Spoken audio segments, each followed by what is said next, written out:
Okay, this is the foundation bit. Preparation is everything. So I've had a face wash. I've put my cream on about 15 minutes ago. Nice little tip, if you can either catch some, buy yourself some as a bit of a treat. They do them in trial sizes. Is Clarins Beauty Flash Balm, which is lovely.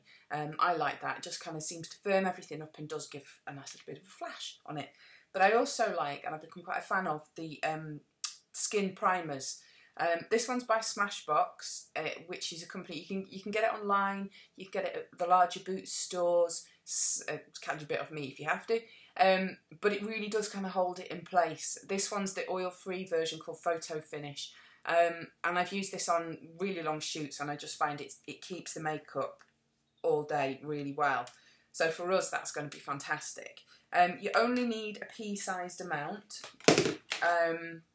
Because a little goes a long way, and I concentrate on my sort of T-zone, and what it helps to do is just levels out your pores and your creases. You could use your fingers. I do like using foundation brushes. I've become quite a fan. You could use little sea sponges soaked in water. They're great. Don't go spending a fortune on brushes. If you need help, ask me and I'll help you find some good ones. So we've put our primer on. I'm going to use a foundation. I've really become a fan of another Clarins product, which is True Radiance. Again, don't just buy a foundation that's a good skin tone to you. You know, not your winter skin tone, but slightly more summery, because we can always warm a foundation up. Again, I'm going to use my brush. You could use your fingers. The thing I like about brushes is that you can buff it in, and you can work it upwards into the creases. Go down your neck as well, because we don't want tide marks.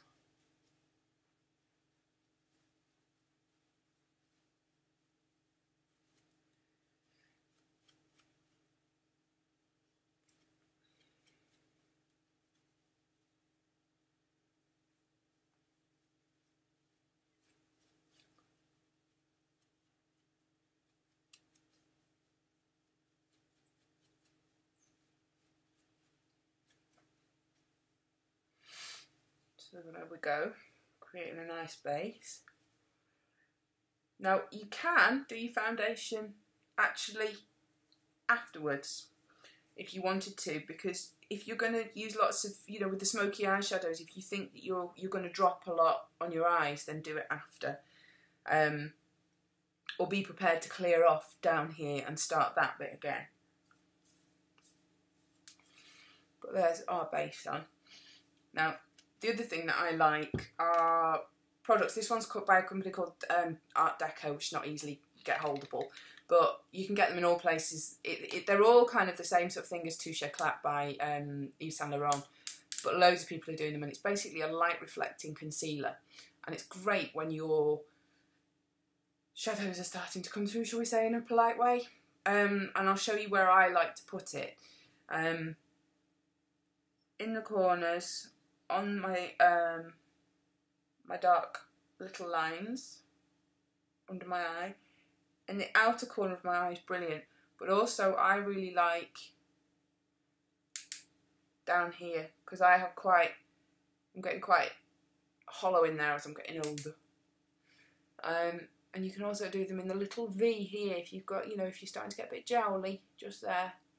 And what it does, the principle is that the light bounces back, the light little reflective particles in the concealer just bounce back out, so they help us to fill in.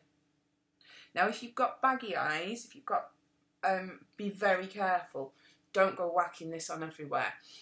If you've got bags here, puffy bags, if you put this on, like we were saying how it bounces light back out, it's going to go, whoo-hoo, I'm here, I'm a bag. So just be careful. You need something, you need your normal foundation on that. You can use that, but use it very sparingly underneath the bag, because you're going to go and take the light out. So there's our foundation with that. Now the other thing that I'm quite keen on as well, it's another Smashbox product, and I don't want you spending a fortune. Foundation will do just as well, but if you do have eyes where you're worried that your eyeshadow is going to crease or whatever, Smashbox do a brilliant lid primer. Can also double up as a lip primer if you need it to. But this, again, I've used this product on a shoot and the eyeshadow's not creased, it's stayed put, which has been really good. Some of these can be quite drying and actually make it really hard to put eyeshadows on afterwards. The MAC one I've not been a big fan of, but I do like this one. And then one of the really big important things we have to do when we've done a foundation is powder it. If you don't powder it, it's all going to slide south. For a start off, you could just use a light dusting of powder. I'm using good old Max Factor. Brilliant. It'll do the job. Powder puffs are really useful though for later on, because if you are oily, the powder puffs are great because they'll help push it in even better. So that's kind of a last minute touch thing, really. So we've basically blanked everything out and we've done our base.